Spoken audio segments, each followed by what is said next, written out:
दक्षिण भारत में एक स्थान है जिसका नाम है श्रीरंगम। क्या नाम है? पीलू। श्रीरंगम। श्रीरंगम में भगवान पौढ़ानाथ विराजमान है, ऐसे शेष शैया पर पौड़े हैं। और वहां एक आचार्य चरण विराजते थे जिनका नाम था श्री यामुनाचार्य जी। क्या नाम था? यामुनाचार्य।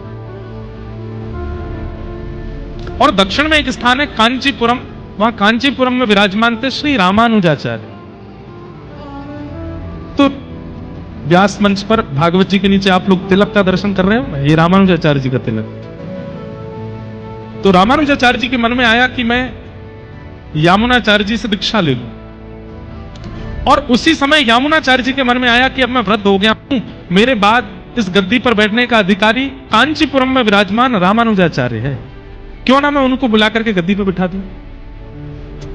लेकिन इस बात को जब ठाकुर जी ने सुना कि यामुनाचार्य जी और रामानुजाचार्य ये दोनों मिलने वाले हैं, गुरु दीक्षा देने वाले हैं और ये उनके शिष्य बनने वाले हैं, तो ठाकुर जी को चिंता हो गई। क्यों?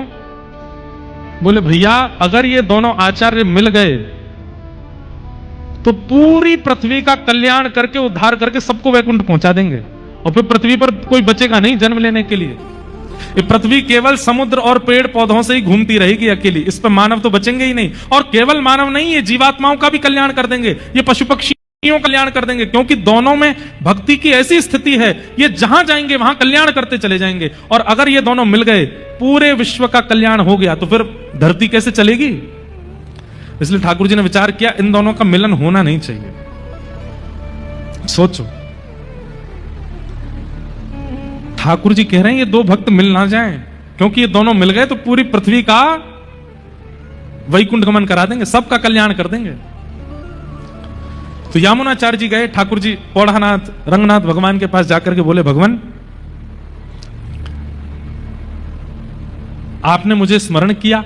तब ठाकुर जी बोले, यामुनाचार्य जी अब मुझे आपकी बहुत याद आ रही है, अब आप एक काम करो। बोले क्या? धराधाम छोड़ करके वैकुंठ आ जाओ मेरे पास।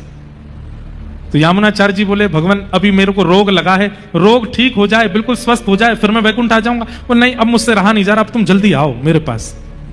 क्योंकि ठाकुर जी चाह रहे हैं कि रामा